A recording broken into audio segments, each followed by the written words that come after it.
This is your host, Shiloh Ekstrom, and you are tuning in to Grit and Grace. Real people, real conversations, and real grit.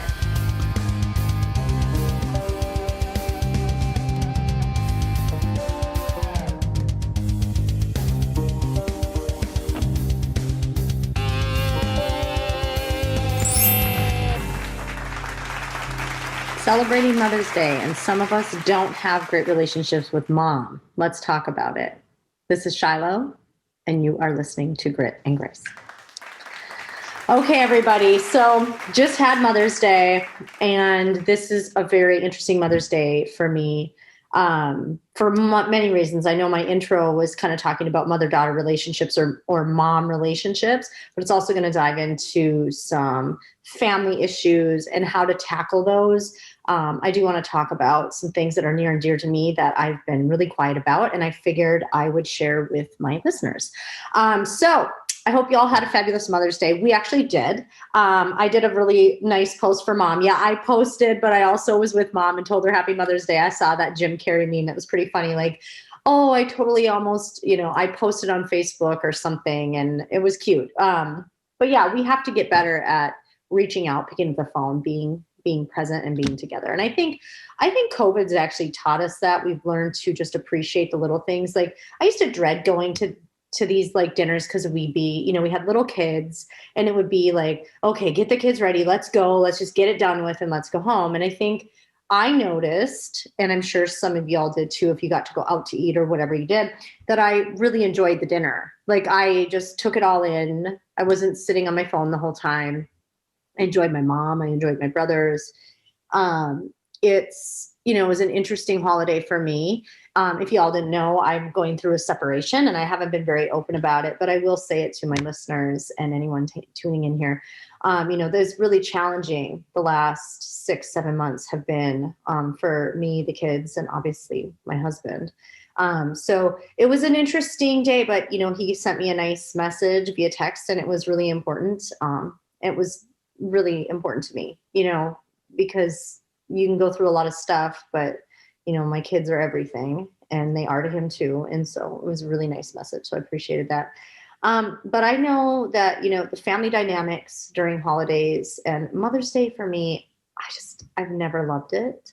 I don't know if you feel the same way. Some people, I've always been pissy with people who are like, oh my God, me and my mom are best friends. Like, I never had that when I was younger. And even in the last few years, there was still some turmoil. There was things that happened with my oldest daughter, and my mom, and it was always just challenging. And, for me, I would always go back to the past, and I want to hang on to it and be like, well, this happened. But, I'd always pull myself out of it. We were pretty good, us kids, me and my brother Travis, really, I feel took a really good road when it came to some of the things that happened when we were younger.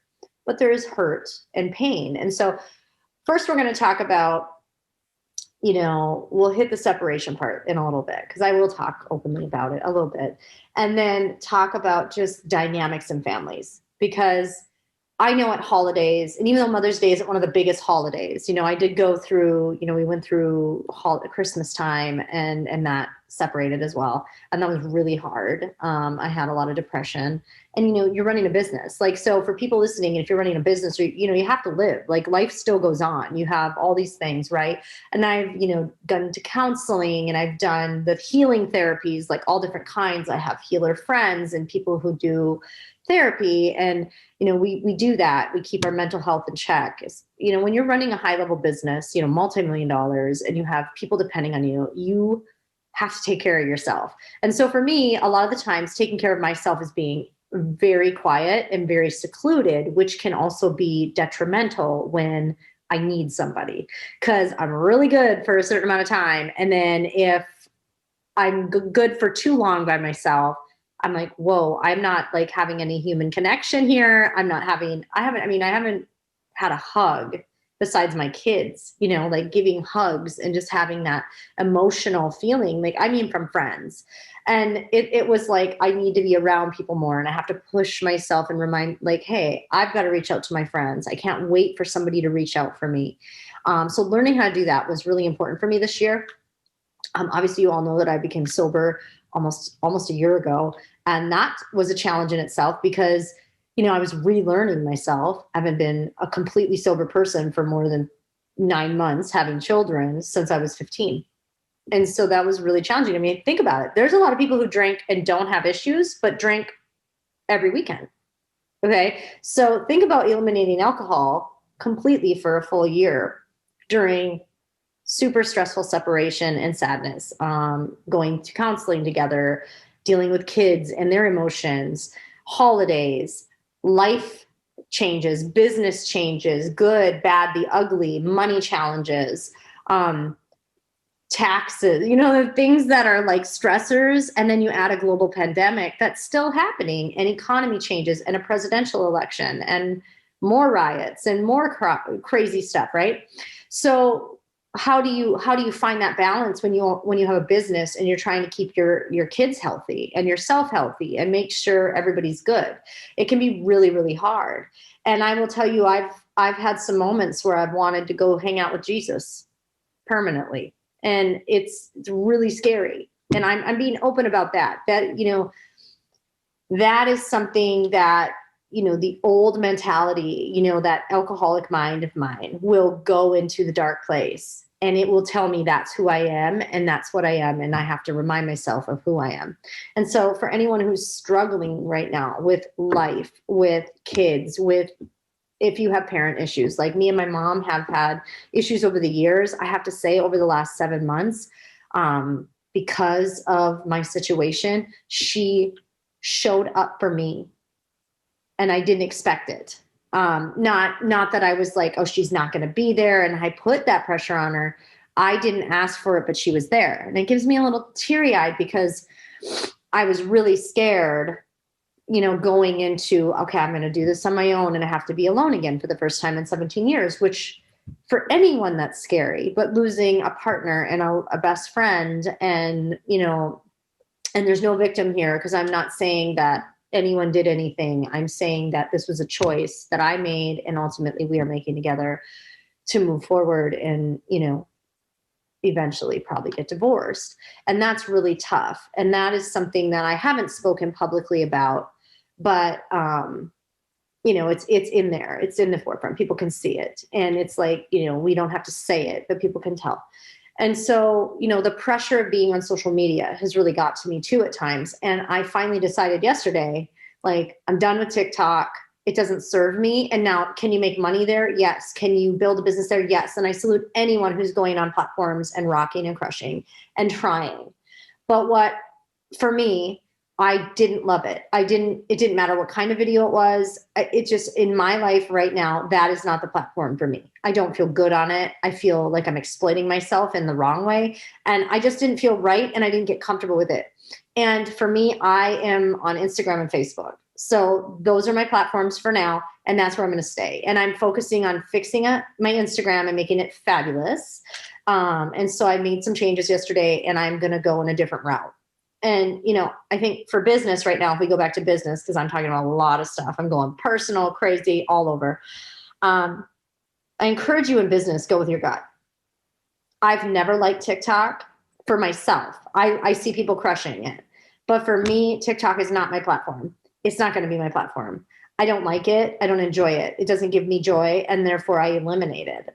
Even though there's tons of pressure to be on it, even though there's people really crushing it, I am all about relationship building. And for me, I can go viral, but I have zero relationships with these people. And the stuff that was working for me, like what was actually getting like 3,000, which is nothing on TikTok, I know that. But what was getting me the likes was if I showed my body more, or if I was being provocative. I don't want to do it. Like I'm at the time in my life where there's parts of me that do want to remain private. I have a body. I have a sexy body. If I want to show it, great. But it's just not the platform that I feel like getting a video out of me, it felt good. So I just ended it. I may go back to it one day, but right now, no. it's just not my platform. I don't love it. I'm not doing it for money. Like, you know, yes, you can make money in a lot of places, and TikTok. Yes. I just choose not to do it there. I also eliminated the app called Clubhouse.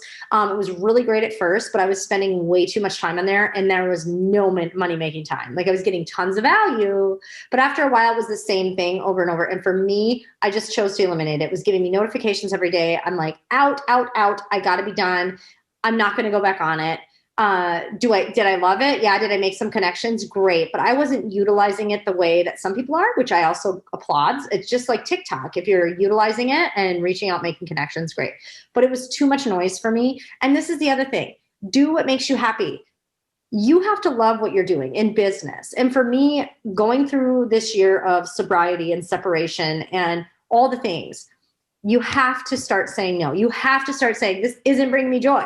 Like, I'm only doing it because everyone else is doing it. I don't want to be that person. Like, I don't want to be that person. So I'm just encouraging you as a businesswoman to trust your gut. And it's okay if you don't want to do what everyone else is doing. It's okay. Now, there are things that if you're struggling and that might be a good avenue for you, don't knock it and don't like kick it away. Give it a shot. You know, I gave it a 90-day solid run. That doesn't mean that I shouldn't give it more. I could, but for me, the way it was going in all directions, I'm like, this is just too much extra noise. I also eliminated Snapchat, which I've never used. I have the app. I get notifications. I never open them. And I only had like 5 people on there. I'm good. I just don't need Snapchat. I actually feel if you're over 40 and you're on Snapchat, I'm sorry. It's just used for the wrong things. You know, if you have to be on an app where pictures disappear, and I'm not saying that you can't do that stuff, but I'm not on the app for that, and I don't want the app. So I don't need it. I'm not going to date somebody I meet on Snapchat. That's just a reality for me. And I'm holding strong on that. So, and I'm not dating anyone anyways, but I'm saying like, these things don't serve me. I don't want them. And taking them off even my screen, I didn't even use 2 of them. I'm just a happier, relieved person. Don't mind look at this. This is from working out. Look at this. You'd think working out with kettlebells. Like, I only use it like once, twice a week, but it just does that to my hands. Look at that. And I got like dead skin. How funny is that? Okay.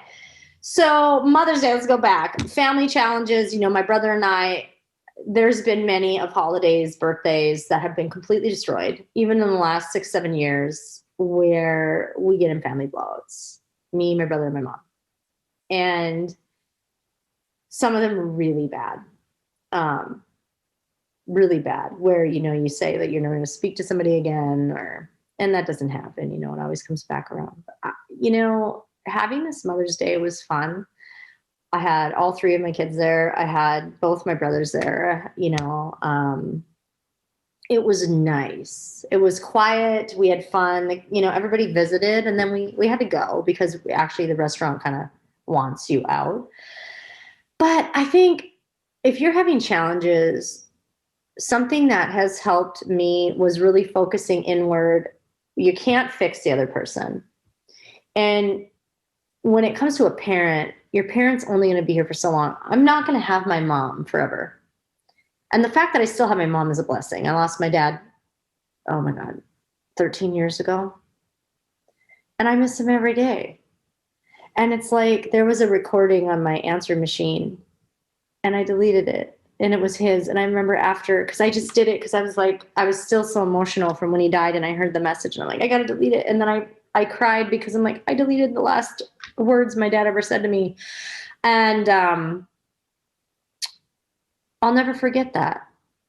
Just to have the voice again, to feel his hand. Remember that when you're getting into stuff with family. Now, it doesn't mean let your family walk on you. And I know that there are serious situations, and we've been through some serious stuff. But my mom needs this time with me too. And I've let go of some hurt and anger, and it really comes down to forgiveness. You got to let it go. Like, you got to forgive. It's so hard. There's times where you're like, I don't want to. I can't believe that this person said that or did that. But you have to practice forgiveness. The whole show is about grit and grace, right? The whole show is about giving grace. And it's so important to remind even myself. but to be able to enjoy Mother's Day without saying I used to be really sarcastic to her. Like I would make my comments and I would get mad if she made her comments to me and I'd make it a big deal. But in reality, I was being just as snarky to her. I was sarcastic. I would jab at her because I thought, well, I can because you've hurt me. So therefore I can hurt you back as much as I want because you gave me a life of hell in the beginning of my life. That's not fair. And so I really focused on that this time. Like I really focused on my mother on Mother's Day this time and not what am I getting this day or what are the kids going to do for me today? Not that that's what I was expecting, but like I wasn't focused on myself this Mother's Day in any way. And just being with my kids was a blessing. And it was more about spending time with her and having a family setting, which we've struggled with forever. You know, we've always had a family, but to actually just be together and not have the animosity or these little comments, that was always the challenge. So, you know, how I've had to work on that is really just identifying the yuck in me because I was being just as yucky because I felt like it was justified.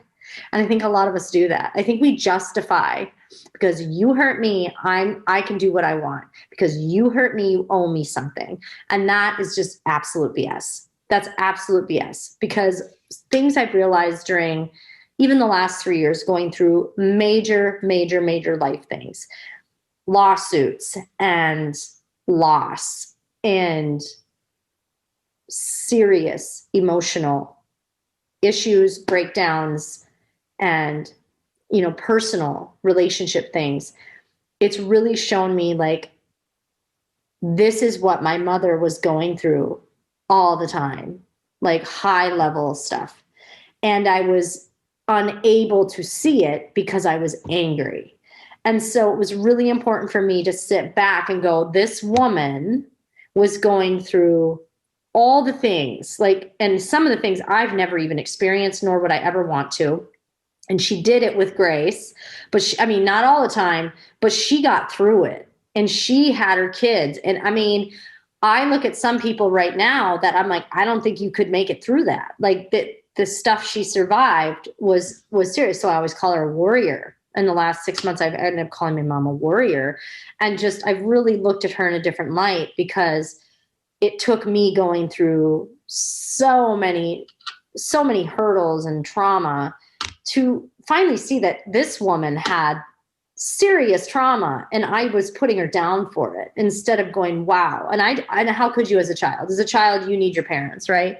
But sometimes our parents or we can't be that person because we are facing so many things. And right now, parents around the world are going through massive shifts. I mean, my kids have dealt with emotional things. They've had a lot of physical things go on. You know, my son is, you know, he's really struggling with like being active and they love video games. Like, and what do? You can't say, well, at the time, you know, in the winter, we couldn't say go outside. It was freezing. You know, we do our best as parents. You're like, okay, we can go ice skating. We can do this. But when you can't, and when parents are home working, like there's this huge shift that happened in the last year and a half. And I think we all have to look at that and go, wow, we freaking got through it. But there's going to be some trauma after. There's going to be aftermaths after this. Our kids are going to need some therapy. Our kids are going to have to talk about this. There are kids who hadn't left their house. Now they have social anxiety. You know, with a couple of our kids' friends, they're having social anxiety. People I know, they don't want to go out. They don't want to leave. They haven't left their house in 2 years, a year, whatever it is. It's a real thing. You know, the first few times I traveled after this, I was on a plane and I was having panic attacks. I'm not afraid of flying. I just was having panic attacks and I had to be talked down. I was messaging. Thank God I could pay the little fee to message. And I was messaging going, what's going on? My brother had to walk me through 2 different times. Like, why was that happening? And it was because our social fabric was torn. And we were shoved in our homes. And so we really need to focus on how do we heal from this? How do we heal our children? How do we heal ourselves? And then turn it inward and look at what's important right now. What did this pandemic teach us? What did the state of the world teach us? We need to be present in the moment right now. That's what it taught me.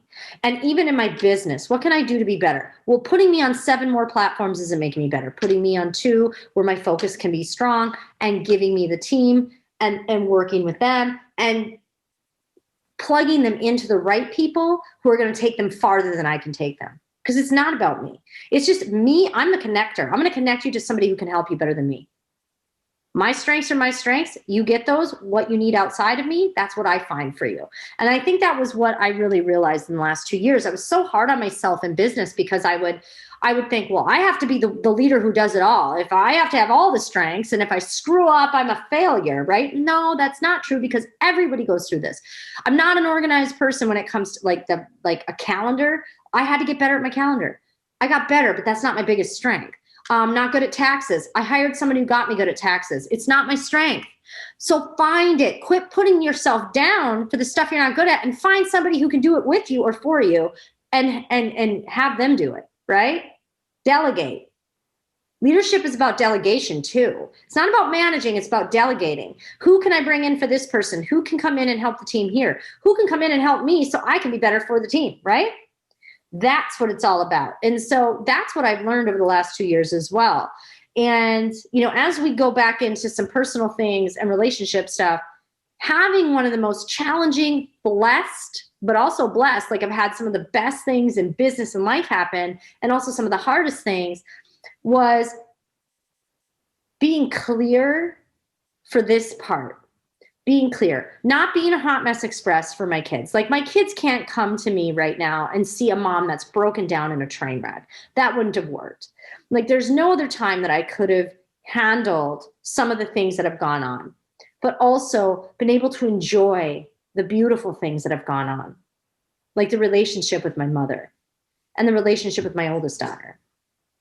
Getting closer with my 2 littles, even though we were close, getting closer and finding out what we do together that makes us special. And that's been a fun challenge. We watch anime now. And, at first I'm like, anime? Like, seriously? I actually love it. I actually love the show we watch, and I'm getting super into it. It's called Attack on Titan, just if you're wondering what I watch. If you want to know if I'm actually watching one, I am. I love it. It's my time with mostly my daughter, my middle, but also my son is liking it. And we watch horror movies. Like, my daughter absolutely loves scary movies. So we've been watching Freddy Krueger's and all the old classics, but then we're watching all the new ones too, which are pretty interesting. Cooking. My son loves to cook, and we're teaching him how to cook healthy and what does he like. And then we have treats and all that stuff. So he's loving learning how to cook, and we do it together. And just having those times, like sometimes it's just that half hour at night where it's quiet and we just lay and talk to each other, like the 3 of us. And that's really cool. My oldest daughter's with my mom, so she's not at my house all the time, but it's definitely been a year of repairing relationships as well. So as much as things have broken down, it's also been a year of repairing and looking inward and seeing what you can do to improve yourself, but also forgiveness, giving yourself grace when you need it, and really taking time to heal and asking for help. The other thing that I've really lobbed onto is I'm not afraid to ask for help anymore. I'm not, because I want to get help. If I have to go to treatment, or therapy, I should say therapy. If I have to go to therapy once a week, I will. If I have to, call a healer and get Reiki done, I will. If I have to dive deeper into my emotional healing and trauma, I will. Like, I'm ready for it. And sobriety has given me that blessing, and so many other things. And so, I'm having a coffee right now, and it's probably cold because I let it sit here while we were chatting, but it's the little things, like cappuccino with a little caramel on it and marshmallow toppings.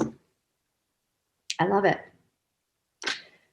Find a hobby, make yourself happy, surround yourself with loving people. Don't be afraid to say no to things, but be present. Be present in the moment, and kind of reflect after you hear this, and reflect on what the last year or 2 years have done for you, and take it and internalize it. And then, where can you see the gratitude? Where can you see the good? And where can you see the areas that need some grace, need some forgiveness? And what relationships can you heal?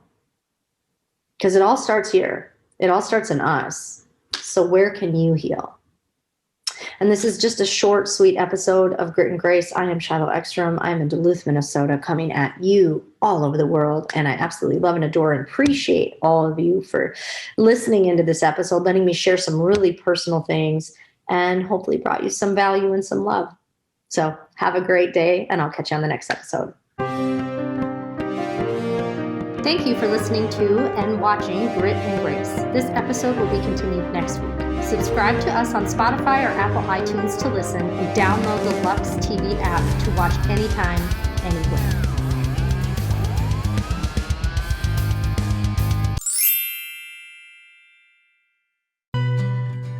Now, glutathione is a big word, but it's the body's own master antioxidant. So it's a scavenger for free radicals, for bacteria, and what's relevant now, viruses. This is new to the marketplace. There's no other product on the market that has the ingredient NACET. And basically NACET increases the production of that glutathione that is in our body already to strengthen and enhance our immune system and keep it strong. Elevated sense of well-being. Supports muscle strength and endurance. Cognitive function. Powerful liver support. Energy. Helps blood sugar regulation. Superior bioavailability of key ingredients.